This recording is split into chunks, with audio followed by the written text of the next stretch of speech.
नमस्कार बंधुरा आमी दीपान्विता आरो एकटा नतून भिडियो निये चले एलाम। आज तैरी करछि बेगुनेर भर्ता। शीतकाल पड़े गेछे आर बाजारे खूब सुंदर बेगुन पावा जाच्छे। ताहले चलो तैरी करे फेली बेगुनेर भर्ता। प्रथमेई एकटा बड़ो साइजेर बेगुन निये नियेछि, जल दिये भालो करे धुए मुछे नियेछि। तारपर सर्षेर तेल এই বেগুনের গায়ে লাগিয়ে দিচ্ছি। খুব ভালো করে লাগিয়ে দিতে হবে। এরপর আমি এটাকে উনুনে পুড়িয়ে নেব। তার জন্য একটা জালি বসিয়ে বেগুনটা রেখে দিলাম। এবার ঘুরিয়ে ঘুরিয়ে বেগুনটাকে খুব ভালো করে পুড়িয়ে নেব।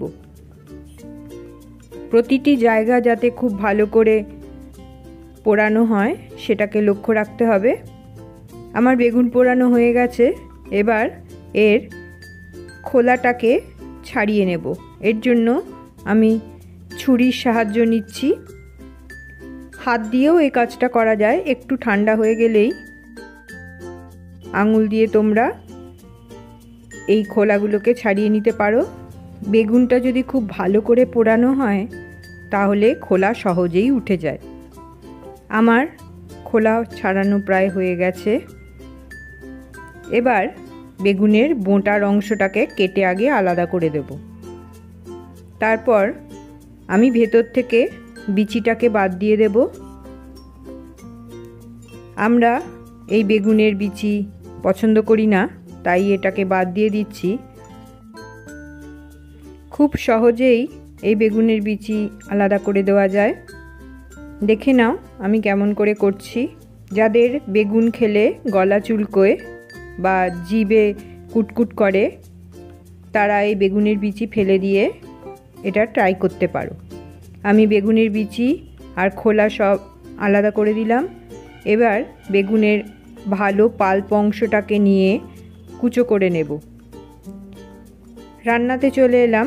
প্রথমেই কড়াতে 2 টেবিল চামচ সর্ষের তেল দিয়ে দিলাম। গরম হয়ে গেলে তাতে অর্ধেক শুকনো লঙ্কা, 1/4 চা চামচ কালো জিরে ফোড়ন দিয়ে তাতে একটা কুচনো পেঁয়াজ দিয়ে দিলাম। পেঁয়াজটা একটু ভাজা হলে এতে 2টো কুচনো কাঁচা লঙ্কা দিয়ে দিলাম। এরপর নাড়াচাড়া করে এতে একটা টমেটো কুচো করে দিয়ে দিলাম। এরপর এতে দিয়ে দিলাম 1/4 চা চামচ জিরে গুঁড়ো, 1/4 চা চামচ ধনে গুঁড়ো, লাল লঙ্কার গুঁড়ো আমি এখানে খুব কম পরিমাণে দিয়েছি, তোমরা তোমাদের পছন্দ মতন ব্যবহার করবে। এরপর বেগুনের যে পাল্পটা আমি কুচো করে রেখেছিলাম সেটা এর মধ্যে দিয়ে দিলাম। এবার সব একসঙ্গে ভালো করে মিশিয়ে নেব।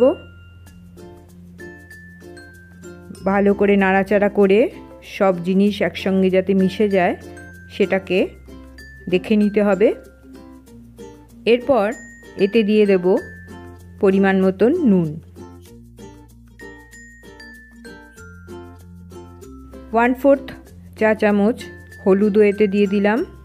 এবার আবার সমস্ত ভালো করে মিশিয়ে নেব।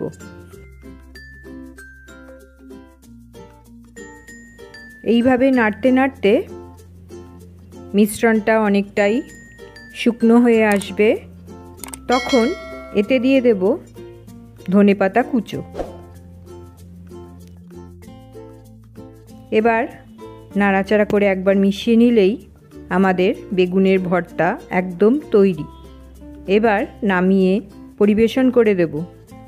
গরম গরম ভাতের সঙ্গে বা জলখাবারে রুটি পরোটার সঙ্গে এই বেগুনের ভর্তা খেতে ভীষণই ভালো লাগে।